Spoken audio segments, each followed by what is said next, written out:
fight is shared in conjunction with the Boxing Voice. We're here with the resurrected Andre Dirrell. Brother, what's good? Nothing much, man. Just came out here watching my brother put on an excellent performance.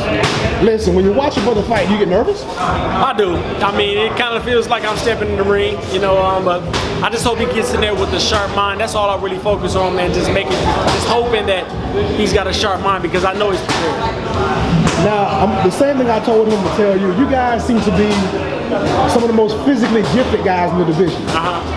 Sometimes you guys look like you're kind of torn with your opponents. Yeah.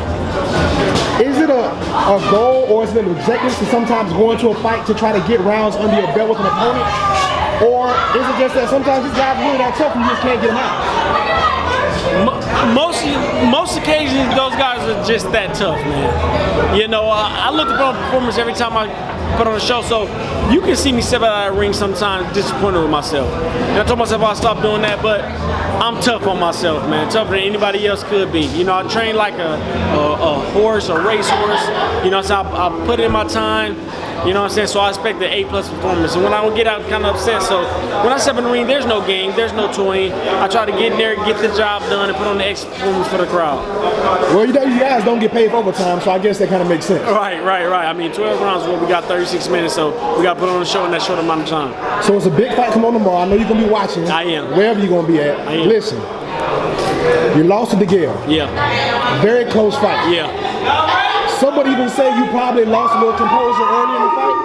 And when you got together, you pretty much dominated going towards the end. Yeah. Do you want the winner of that fight, or if DeGale was to lose, do you want DeGale and then you go after Stop, ET.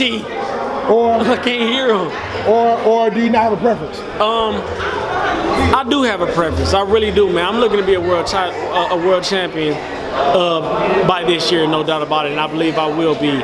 You know, but DeGale's on my list. If DeGale was to lose and I was to fight Jack and get those titles, I would give that rematch to DeGale because I want that fight. You know what I'm saying? And even in England, you know what I'm saying? DeGale came to America.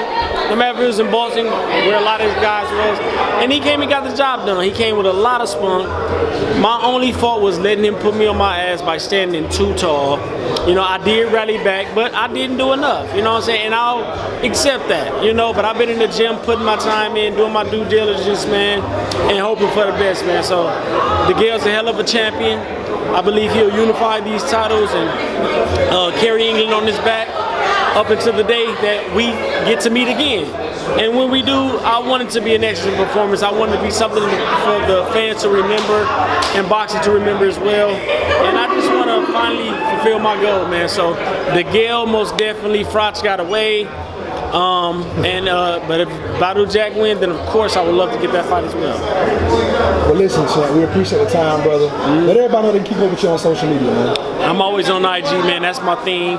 Facebook, I'm always on there. That's my thing. I kind of fell off Twitter for a while, but Facebook and IG at Andre Dirrell. Get at me. Hey, real quick, Chris Brown and Soulja Boy. Yeah. Chris Brown, he's an athlete, man. As simple as that, man. Soulja Boy is a scrawny something else. There's no way he's winning that fight. All right, man. Thank you for the time. Be blessed, man. Yeah, all the way. Appreciate you.